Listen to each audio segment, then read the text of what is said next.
নমস্কার। আজকে আমরা একদম পুরনো একটা গল্প নিয়ে বসব, যেটা হয়তো ছোটবেলায় অনেকেই শুনেছি। কিন্তু জানেন তো, এই সহজ সরল গল্পের আড়ালেই লুকিয়ে আছে জীবন নিয়ে এক গভীর ভাবনা।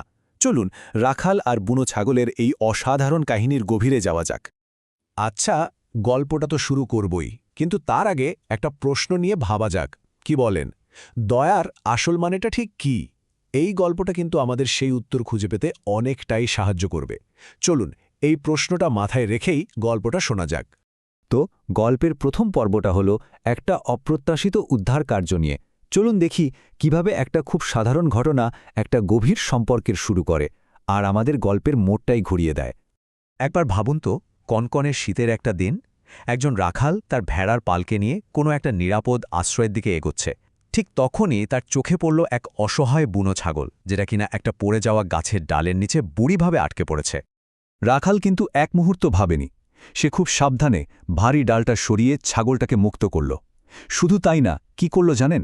খুব যত্ন করে ছাগলটাকে ডেকে নিল তার পালের সাথে। মানে উষ্ণতা আর নিরাপত্তার একটা ভরসা দিল।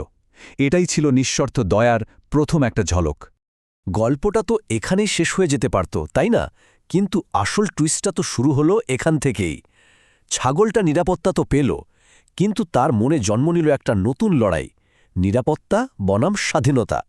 রাখাল কিন্তু ছাগলটার যত্নের কোনো কমতি রাখেনি। সে তাকে নিজের পালের সাথেই খাবার দিত, এমনকি আদর করে একটু বেশিই খাইয়ে দিত, যাতে ছাগলটা বোঝে যে তাকে কতটা আপন করে নেওয়া হয়েছে। উষ্ণ আশ্রয়, খাবার, জল, কোনো কিছুরই কিন্তু অভাব ছিল না।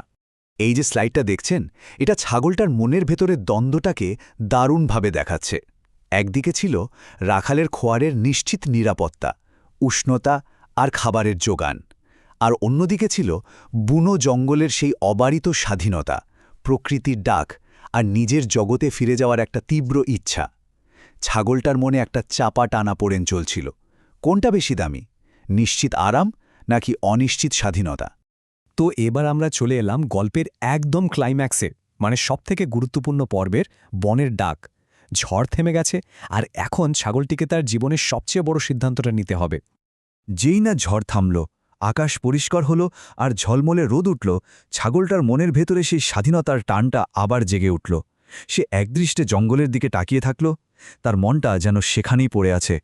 ছাগলটা কিন্তু খুব শান্তভাবে রাখালের কাছে গেল, আর দেখুন কত সুন্দর করে নিজের মনের কথাটা গুছিয়ে বলল। সে রাখালের দয়ার জন্য কৃতজ্ঞতা জানালো, কিন্তু এটাও পরিষ্কার করে দিল যে তার কাছে স্বাধীনতাটাই সবচেয়ে বড়। তার কথার মধ্যে একই সাথে বিনয় আর আত্মসম্মান দুটোই ছিল। আর এইখানেই রাখালের মহত্বের আসল পরিচয়টা পাওয়া যায়। ভাবা যায়, তার খারাপ লাগলেও সে কিন্তু ছাগলটাকে জোর করে আটকে রাখেনি। সে ছাগলটার স্বাধীনতার ইচ্ছাকে সম্মান জানিয়েছে। রাখালের এই উত্তরটাই কিন্তু গল্পের আসল শিক্ষাটাকে ধরে রেখেছে। গল্পটা তো আমরা শুনলাম, তাই না? কিন্তু এর পেছনে যে একটা গভীর শিক্ষা লুকিয়ে আছে, চলুন এবার সেটা নিয়ে একটু কথা বলা যাক। রাখালের এই ছেড়ে দেওয়ার সিদ্ধান্তটাই আমাদের দয়ার আসল মানেটা শিখিয়ে দেয়। তাহলে গল্পের আসল শিক্ষাটা কি? খুব সহজ। আসল দয়া কখনো কোনো কিছুর বিনিময়ে হয় না। রাখাল ছাগলটাকে নিজের কাছে রেখে দেওয়ার লোভ না করে তাকে তার নিজের জগতে ফিরে যেতে দিল। তার আনন্দটা ছাগলটাকে নিজের করে পাওয়ার মধ্যে ছিল না, বরং সঠিক কাজটা করার মধ্যে ছিল। তাহলে এই পুরো গল্পটা থেকে আমরা ঠিক কি শিখলাম? চলুন পয়েন্ট করে দেখে নিই। প্রথমত, দয়া করা মানে কাউকে নিজের সম্পত্তি ভেবে নেওয়া নয়। দ্বিতীয়ত, অন্যের স্বাধীনতাকে সম্মান করাটা হয়তো সবচেয়ে বড় উপহার। উদারতার পাশাপাশি কাউকে বুঝতে পারাটাও খুব জরুরি। আর সবশেষে, আসল আনন্দ কিন্তু নিঃস্বার্থভাবে কিছু করার মধ্যেই লুকিয়ে থাকে, কোনো কিছু পাওয়ার আশায় নয়। গল্পটা তো এখানেই শেষ, কিন্তু একটা প্রশ্ন মনে হয় আমাদের সবার মনেই থেকে যাবে। আমাদের জীবনেও কি এমন সময় আসে যখন সবচেয়ে বড় দয়ার কাজটা হলো কাউকে বা কোনো কিছুকে শুধু ছেড়ে দেওয়া? উত্তরটা কিন্তু আমাদের নিজেদেরই খুঁজে বের করতে হবে।